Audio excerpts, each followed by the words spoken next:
नमस्कार, I am PK Singh, GST author, speaker and practitioner. PK simply GST का presence अब भोपाल में भी हो गया है और भोपाल का ब्रांच मैंने रिसेंटली इनॉग्रेट किया था और उसी सिलसिले में एक न्यू क्लाइंट से मिला और उनके कुछ क्वेरीज थे एडिशनल प्लेस के बारे में। तो मैं सोचा आप लोगों के साथ भी वो सारे क्वेरीज है उसका प्रोबेबल आंसर शेयर करूँ, क्योंकि उनके जो कंटेंशंस थे वो भी अच्छे थे और उनके अंदर एक गुस्सा भी था जीएसटी को लेके, बिकॉज रिसेंटली मेरे ख्याल से डिपार्टमेंट का कोई पर्सनस कुछ एडिशनल प्लेस पे उनको रजिस्ट्रेशन नहीं था, तो उसके लिए उनको समझाया था कि भाई आपको कंपलसरी कराना पड़ेगा। और साथ में उनके कुछ और क्वेरीज थे इसी को लेके। तो उनका पहला क्वेरीज था कि भाई मुझे जो है गुजरात में एक ब्रांच खोलना है, मैं ऑलरेडी मध्य प्रदेश में रजिस्टर्ड हूँ,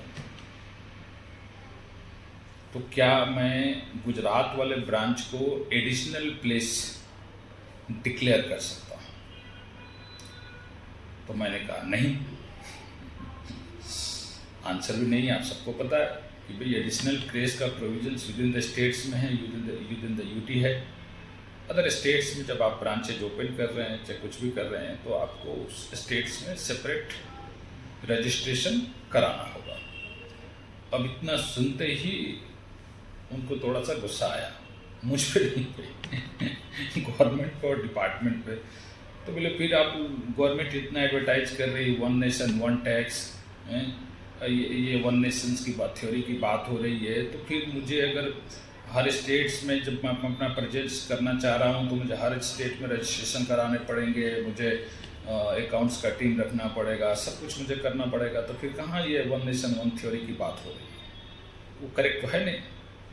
तो मैंने कहा as far as rates is concern definitely आप ये बोल सकते हैं कि one nation one tax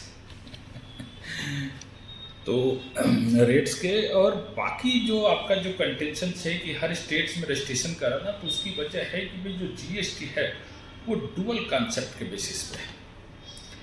means state governments का भी पावर है टैक्स लेवी करना और कलेक्शन करना। सेंट्रल गवर्नमेंट और स्टेट गवर्नमेंट्स दोनों जो है दोनों साथ में ऑथराइज्ड है। अब इस केस में अगर आप उस पर्टिकुलर स्टेट में रजिस्ट्रेशन नहीं करा रहे हैं तो उस स्टेट्स का जीएसटी का रेवेन्यू लॉस होगा। अगर आप यहाँ से वहाँ जाके आप बिजनेस कर रहे हैं, वहाँ पर रजिस्ट्रेशन नहीं करा रहे, क्योंकि इस वजह से आपको अदर स्टेट्स में रजिस्ट्रेशन कंपलसरी है। विद इन द स्टेट्स अगर आप जहाँ पे आपका principal place of business registered है, डेफिनेटली आप जो है एडिशनल प्लेसेस जो है वहाँ पे जितना चाहें आप ऐड कर सकते हैं। अब मैंने जैसे कहा जितना चाहें ऐड कर सकते हैं, तो उनके अंदर थोड़ा गुस्सा तो था ही। अभी तो उन्होंने कहा मैं 200 ब्रांचेज खोलना चाहता हूँ मध्य प्रदेश में, क्या मैं सबको एडिशनल प्लेस डिक्लेयर कर सकता हूँ? मैंने कहा क्यों नहीं कर सकते आप 500 कीजिए। 500 पे उनके अंदर थोड़ा सा और ले, 500 भी कर सकता हूँ क्या? अभी तक जो है एफएक्यूज के हिसाब से तो गवर्नमेंट और जीएसटी डिपार्टमेंट बोल रहा है कि आप अप टू 500 तक आप एडिशनल प्लेसेस डिक्लेयर कर सकते हैं। तो प्रोविजन से तो डेफिनेटली आप कर सकते हैं। अब उनका अगला क्वेश्चन था कि भाई जो एडिशनल प्लेसेस है, कौन कौन से एडिशनल प्लेसेस को मुझे कंपलसरी डिस्क्लोज करना चाहिए? और ये काफ़ी टिपिकल क्वेश्चन है, क्योंकि अगर आप गुड्स में डील कर रहे हैं तो सही है, सर्विसेज में डील कर रहे हैं तो अब इसके लिए मुझे उनको जो है डेफिनेशन समझाना पड़ा। और वो डेफिनेशन कौन सा है? Section 2 subsection 85 of the CGST act. What is this? वहाँ पे है place of supply, place of business. So place of business includes क्या है कि जहाँ पे आप अपना पूरा business, the place where a business is ordinary carried on, means a businessman. उनको बोला कि जो जहाँ पे भी आप अपना बिजनेस जनरली आप कर रहे हैं, चाहे वो आपका गोडाउन हो, चाहे वो आपका वेयर हाउस हो, चाहे वो ऐसा जो प्लेस हो जहाँ पे आप गुड्स ट्रांसपोर्टर के पास रखते हो, चाहे जॉब वर्कर्स का प्लेस हो, ये सारे जो प्लेसेस हैं, चाहे आपने एजेंट्स अपॉइंट कर रखे हों, आपने डिपो ओपन कर रखा हो, चाहे जहाँ पे आप अपना बुक्स ऑफ अकाउंट्स मेंटेन कर रहे हैं, उन सभी प्लेसेस को आपको additional place of business declare करना पड़ेगा। और आप करेंगे तो उसके एडवांटेजेस भी हैं, और एज पर लॉ जहाँ जहाँ आपके एडिशनल प्लेसेज ऑफ बिजनेस है वहाँ पे जो है ना GST सर्टिफिकेट्स आपको डिस्प्ले करना चाहिए। अब यहाँ तक वो सेटिस्फाई हो गए, बट जनरली जो बिजनेसमैन पूछता है, और उसका एक, चाहे आप लोग भी चाहे कोई भी जनरली ये सोचता है कि ठीक है, अब मैं नहीं डिस्क्लोज किया और चाहे नहीं करना चाहता हूँ, तो इसके कंसिक्वेंसेज क्या है, पेनल्टी है क्या? मैंने कहा देखिए स्पेसिफिक पेनल्टी मेंशन नहीं है, बट जनरल क्लॉज को तो जनरल प्रोविजंस को इन्वोक कर सकते हैं और ₹25,000 GST पेनल्टी डाल सकते हैं, लीगल कंसिक्वेंसेज भी आएगा। अब कंसिक्वेंसेज क्या हो सकते हैं? अब कंसिक्वेंसेज एक मेजर पॉइंट है जहाँ पे being a professional we have to understand, and being a supplier also we have to understand that, कि भी मुझे एडिशनल प्लेस डिक्लेयर करना था, और उस एडिशनल प्लेस को मैं whatever may be the reasons because of lack of knowledge declare नहीं किया, चाहे मैं करना नहीं चाहता था, और बाद में जो है GST डिपार्टमेंट से लोग आ गए, वहाँ पे मेरा तो एडिशनल प्लेस मैंने रिपोर्ट से नहीं किया था, तो वहाँ पे डेफिनेटली कोई सर्टिफिकेट डिस्प्ले करने का सवाल ही पैदा नहीं होता। तो उस केस में क्या होगा, वो ऑफिसर्स डिपार्टमेंट मेरे अगेंस्ट में क्या कर सकता है, और सारे जो है कंसिक्वेंसेज क्या हो सकते हैं। तो ये जो पॉइंट था उस पर आप भी सोचिए, क्या हो सकता है कंसिक्वेंसेज? कहीं रिटेन है क्या GST लॉ में कि क्या क्या कंसिक्वेंसेज हो सकते हैं, और क्यों हमें एडिशनल प्लेस को रिपोर्ट्स करना चाहिए, क्यों करना चाहिए? अब आप जब इसके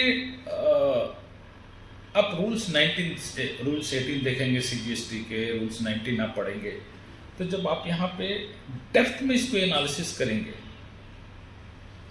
जब आप एनालिसिस करेंगे तो आपको 2-4 पॉइंट मिलेगा, और वो मैं बताने जा रहा हूँ।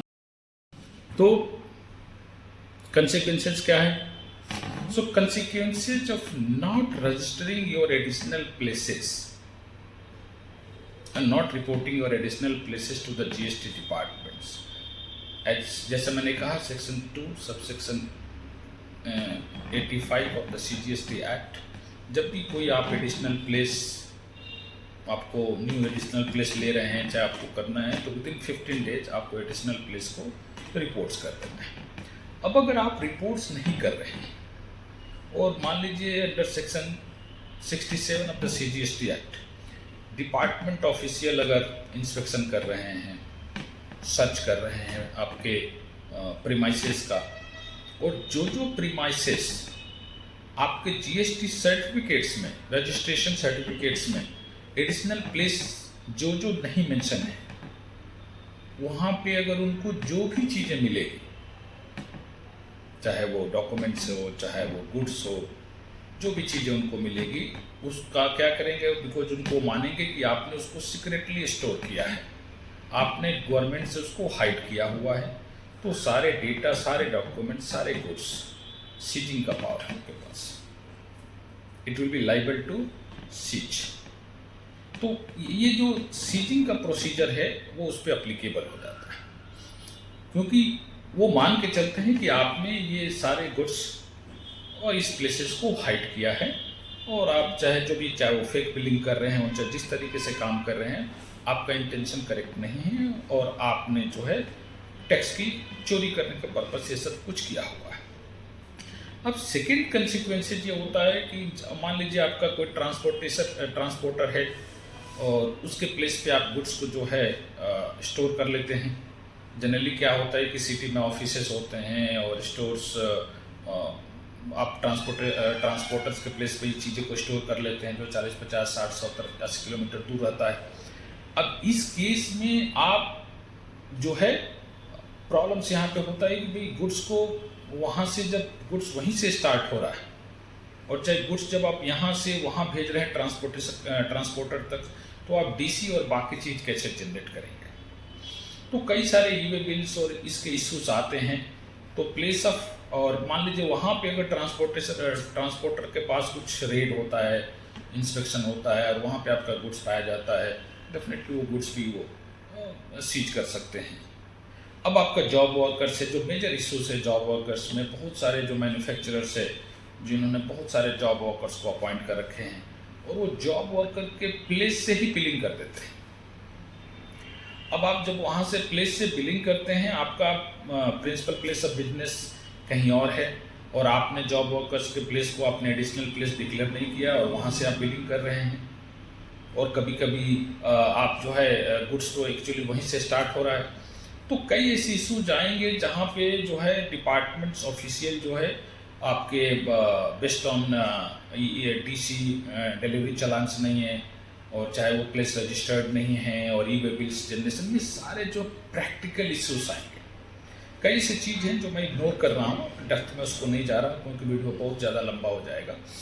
बट मैं ये कहना ये चाहता हूँ कि अगर आप एडिशनल प्लेस को डिस्क्लोज नहीं कर रहे हैं, एडिशनल प्लेस को रिपोर्ट्स नहीं कर रहे हैं, और आपके जीएसटी सर्टिफिकेट्स में नहीं आ रहा है, तो आपके कंसिक्वेंसेज और सारे हो सकते हैं। कई बार डिपार्टमेंट से थ्रेट करता है कि भाई जो आपकी जो वहाँ पे आईटीसी है, इनपुट टैक्स क्रेडिट, जो उस पर्टिकुलर एडिशनल प्लेस में है, चाहे वो गोडाउन हो, चाहे वो वेयर हाउस हो, चाहे इधर ब्रांचेज आपके हो, उस केस में वो बोलते हैं कि हम इसको डिनाई करेंगे, हम आपको नहीं देंगे क्योंकि आपने इसको तो रिपोर्ट ही नहीं किया था।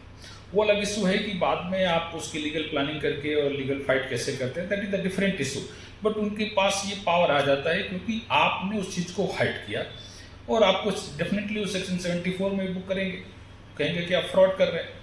तो ये सारे इश्यूज होते हैं कि एक छोटी सी गलती की वजह से, और क्योंकि एडिशनल प्लेस जब आप डिक्लेयर कर रहे हैं तो उसके लिए बहुत सारे डॉक्यूमेंटेशन की जरूरत नहीं है। जो प्लेस आपका जो पोजीशन में है वहाँ के अगर आपके पास डॉक्यूमेंट्स है और सबमिट करें तो एडिशनल प्लेस जो है रजिस्टर्ड हो जाता है। बट मैक्सिमम जो मैंने एक्सपीरियंस किया हुआ है वो लैक ऑफ नॉलेज की वजह से लोग एडिशनल प्लेस को रिपोर्ट्स नहीं करते हैं, और उस वजह से कई कंसिक्वेंसेज आता है, जैसे कि मैंने डिस्कस किया।